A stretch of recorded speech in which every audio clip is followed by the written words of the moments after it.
ধরে সংখ্যাগুরু সুন্নি মুসলিমদের দেশ সিরিয়াকে শাসন করা। বলছিলাম মধ্যপ্রাচ্যের দেশ সিরিয়ার শাসক হাফেজ আল আসাদের কথা। তিনি বর্তমান প্রেসিডেন্ট বাশার আল আসাদের পিতা। বাশার আল আসাদ ২৪ বছর ধরে সিরিয়াকে শাসন করছেন, যদিও এর মধ্যে ২০১১ সালে শুরু হয় গৃহযুদ্ধ। কিভাবে এসব কিছু হলো, সব কিছু নিয়ে বিস্তারিত কথা বলবো এই ভিডিওতে। অনেক কিছু জানার আছে, চলুন শুরু করি।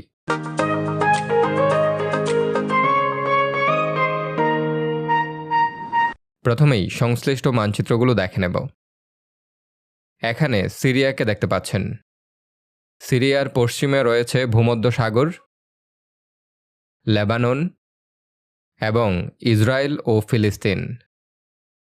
উত্তরে রয়েছে তুরস্ক, পূর্বে রয়েছে ইরাক, দক্ষিণে জর্ডান। আর এখানে মিশরকে দেখতে পাচ্ছেন। আর এটি হলো সারা বিশ্বের মানচিত্রে বর্তমান রাশিয়া, যা একসময় সোভিয়েত ইউনিয়ন ছিল, সাথে তখন আরও কয়েকটি দেশ ছিল, যারা সোভিয়েত ইউনিয়ন ভেঙে যাওয়ার পর আলাদা হয়ে যায়। আর এখানে আমেরিকাকে দেখতে পাচ্ছেন। তো ১৭ই এপ্রিল ১৯৪৬ সিরিয়া ফ্রান্সের ম্যান্ডেট থেকে বের হয়ে স্বাধীনতা লাভ করে। ১৫১৬ সাল থেকে ১৯১৮ সাল পর্যন্ত সিরিয়া উসমানীয় সাম্রাজ্যের অধীনে ছিল।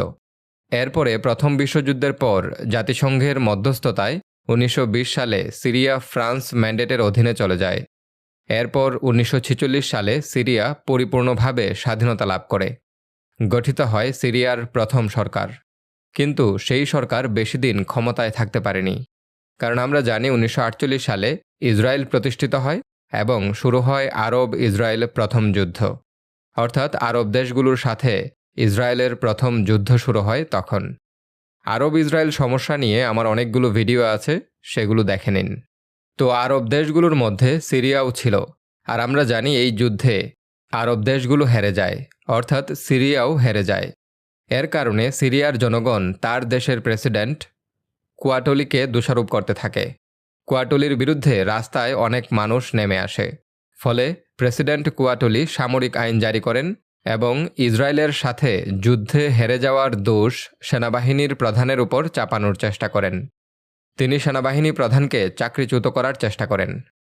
অন্যদিকে যেহেতু সিরিয়া আরবদের পক্ষে গুরুত্বপূর্ণ ভূমিকা পালন করেছে আরব ইসরায়েল যুদ্ধে, সেহেতু সে ইসরায়েলের শত্রু এবং ফলে সে আমেরিকার শত্রু। এছাড়াও সিরিয়ার তৎকালীন সরকার সিরিয়ার উপর দিয়ে সৌদি আরব থেকে লেবাননের দিকে ভূমধ্যসাগর পর্যন্ত একটি তেলের পাইপলাইন নিতে বাধা দেয়। এছাড়াও তৎকালীন সিরিয়ার সরকার কমিউনিস্ট দলগুলোকে শক্তিশালী হওয়ার সুযোগ দিচ্ছিল। ফলে আমেরিকা উঠে পড়ে লাগে এই সরকারকে উৎখাত করার জন্যে। আর এর ফলে আমেরিকার CIA এজেন্টরা সিরিয়ার সেনাবাহিনী প্রধান আল জাইমের সাথে যোগাযোগ করেন, যাকে সিরিয়ার প্রেসিডেন্ট তার পদ থেকে সরিয়ে দিতে চাচ্ছিলেন। তো সিরিয়ার সেনাবাহিনী প্রধান বলেন যে তিনি যদি সামরিক অভ্যুত্থান ঘটান এবং ক্ষমতা দখল করেন, তাহলে আমেরিকা কি তাকে স্বীকৃতি দেবে? যদি আমেরিকা স্বীকৃতি দেয়, তাহলে তিনি ইসরায়েলের বিরুদ্ধে যাবেন না এবং পাইপলাইন স্থাপন করতে দিবেন সিরিয়ার উপর দিয়ে। এছাড়াও তিনি বামপন্থীদেরকে দমন করবেন। ফলে আমেরিকা গ্রিন সিগন্যাল দেয়। ফলে সংঘটিত হয় সিরিয়ার ইতিহাসে প্রথম সামরিক অভ্যুত্থান। ৩০ মার্চ ১৯৪৯ সিরিয়ার ইতিহাসে প্রথম সামরিক অভ্যুত্থান হয়। তবে সেটি ছিল রক্তপাতহীন, অর্থাৎ কেউ মারা যায়নি সেই সামরিক অভ্যুত্থানে। দ্বিতীয় বিশ্বযুদ্ধের পর মধ্যপ্রাচ্যে এটিই ছিল প্রথম সামরিক অভ্যুত্থান। সিরিয়ার সেনাবাহিনী প্রধান আল জাইম সিরিয়ার প্রেসিডেন্ট শুকরি আল কুয়াটলিকে গ্রেফতার করেন। কিন্তু এর কয়েক মাস পরেই আল জাইম আরেক অভ্যুত্থানে তার সহকর্মীদের দ্বারা ক্ষমতাচ্যুত হন। ক্ষমতায় আসেন শামি আল সিনাউই। এরপরে আবারও অভ্যুত্থান ঘটিয়ে ক্ষমতায় আসেন আদিব শিশাকলি। তিনি সিরিয়ার দ্রোজ সংখ্যালঘু সম্প্রদায়ের উপর নিপীড়ন চালান, কারণ তার ধারণা ছিল সংখ্যালঘু দ্রোজ সম্প্রদায় তার বিরুদ্ধে গোপনে বিদ্রোহের প্রস্তুতি নিচ্ছে। তো এ পর্যায়ে আমাদেরকে সিরিয়ার জনগণের ধর্ম নিয়ে কথা বলতে হবে, কারণ সিরিয়ার জনগণের ধর্ম সিরিয়ার রাজনীতিতে একটি গুরুত্বপূর্ণ ভূমিকা পালন করেছে সবসময়। এখানে ২০২১ সালে সিরিয়ার জনগণের ধর্মীয় তথ্য দেখতে পাচ্ছেন। সিরিয়ার জনগণের মধ্যে ৭৪% ইসলাম ধর্মের সুন্নি মতাদর্শের অনুসারী, 10% মানুষ নুসাইরি বা আলাওয়াইট মতাদর্শের অনুসারী। নুসাইরি বা আলাওয়াইটরা হল শিয়া মতাদর্শের একটি উপগোষ্ঠী। আর খ্রিস্টান আছে 10%, দ্রোজ আছে 3% এবং শিয়া মুসলিম আছে 3%। আর আমরা কথা বলছি 1950-এর দশকের। 1953 সালের হিসাব এখানে দেখতে পাচ্ছেন। তখন সিরিয়ার জনগণের মধ্যে 70% ছিলেন ইসলাম ধর্মের সুন্নি মতাদর্শের, 10% মানুষ নুসাইরি বা আলাওয়াইট এর অনুসারী ছিলেন, খ্রিস্টান ছিলেন 13%, দ্রোজ ছিলেন 3% এবং শিয়া মুসলিম ছিলেন 2%। কিছু সংখ্যক ইহুদি জনগণও ছিল তখন। অর্থাৎ সিরিয়াতে ধর্মীয় দ্বন্দ্ব একটি গুরুত্বপূর্ণ বিষয়, যা পরে আমরা বিস্তারিত আলোচনা করব। তো এরপরে 1954 সালে বাথ পার্টি ও সেনাবাহিনীতে থাকা দ্রোজ সংখ্যালঘু অফিসাররা এবং বামপন্থীরা মিলে অভ্যুত্থান ঘটিয়ে ক্ষমতাচ্যুত করে শিশাকলিকে। 1955 সালে নির্বাচন অনুষ্ঠিত হয়, ফলে আবার ক্ষমতায় আসেন সাবেক প্রেসিডেন্ট শুকরি আল কোয়াটলি, যাকে আমেরিকা ষড়যন্ত্র করে ক্ষমতা থেকে সরিয়ে দিয়েছিল।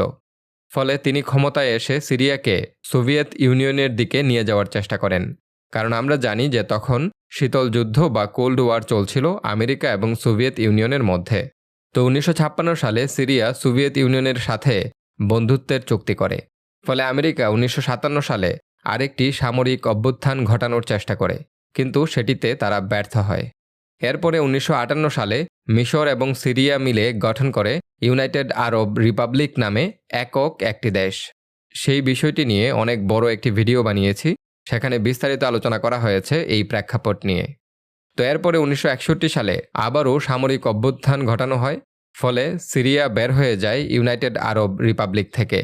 1963 সালে আরব সোশ্যালিস্ট বাথ পার্টির সিরিয়ান আঞ্চলিক শাখার সামরিক কমিটির সাথে সিরিয়ার সেনাবাহিনীর কয়েকটি অংশ মিলে আবারও অভ্যুত্থান ঘটায়।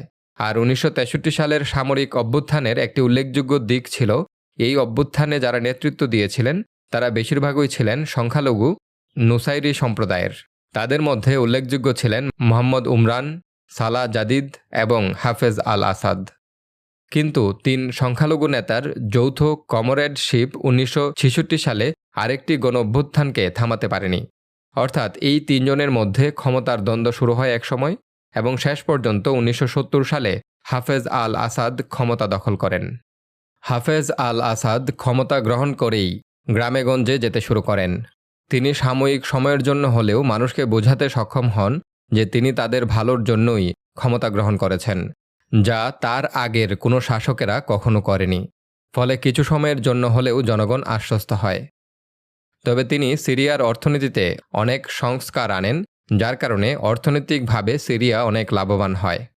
এছাড়াও তিনি সেনাবাহিনীর বড় বড় পদগুলোতে তার মতাদর্শের লোকদেরকে স্থাপন করেন, অর্থাৎ নুসাইরি সম্প্রদায়ের লোকদেরকে এবং তার আত্মীয়দেরকে তিনি তার আশেপাশের বড় বড় পদগুলোতে বসালেন। ফলে তার বিরুদ্ধে সামরিক বাহিনীতে বড় কোনো সামরিক অভ্যুত্থান ঘটেনি। ছোট অভ্যুত্থানের চেষ্টা হয়েছে, যা তিনি দমন করেছেন। তবে সংখ্যাগুরু সুন্নি মুসলিমদেরকে সন্তুষ্ট করার জন্যে তাদেরকেও কিছু গুরুত্বপূর্ণ পদ দেয়া হয়।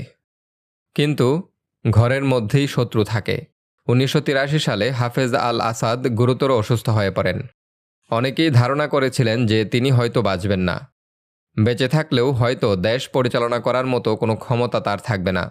13 নভেম্বর 1983 সালে হাফেজ আল আসাদের ভাই রিফাত আল আসাদ নিজেকে প্রেসিডেন্ট প্রার্থী হিসেবে ঘোষণা করেন, কারণ তিনি ধারণা করছিলেন হাফেজ আল আসাদ হয়তো আর সুস্থ হবেন না। কিন্তু রিফাত আল আসাদ সেনাবাহিনীর গুরুত্বপূর্ণ মানুষদের কোনো সমর্থন পাননি, কারণ রিফাত আল আসাদ ছিলেন দুর্নীতিগ্রস্ত এবং তার অধীনে সেনাবাহিনীর যে কোম্পানি ছিল তারা ছিল উচ্ছৃঙ্খল। এরপরে হাফেজ আল আসাদের স্বাস্থ্যের উন্নতি হলে তিনি তার ভাইকে ভাইস প্রেসিডেন্ট বানান, কিন্তু তাতেও রিফাত আল আসাদের চাহিদা মেটেনি। তিনি তার অধীনে থাকা সেনাবাহিনীর অংশকে রাজধানীর দিকে অগ্রসর হতে আদেশ দেন। অর্থাৎ রিফাত আল আসাদ ক্ষমতা দখল করার চেষ্টা করেছিলেন, কিন্তু সেটাতে তিনি সফল হননি। ফলে হাফেজ আল আসাদ রিফাত আল আসাদকে জোর করে দেশের বাহিরে পাঠিয়ে দেন। যদিও 1 বছর পরে তিনি আবার দেশে ফিরে আসেন, কিন্তু এরপরে কোনো ধরনের রাজনীতিতে তিনি অংশগ্রহণ করেননি, কারণ এর মধ্যে হাফেজ আল আসাদের ছেলে বাশার আল আসাদ শক্তিশালী হয়ে ওঠেন সামরিক বাহিনীর মধ্যে। তবে হামা গণহত্যার পরে রিফাত আল আসাদকে আবার ভাইস প্রেসিডেন্ট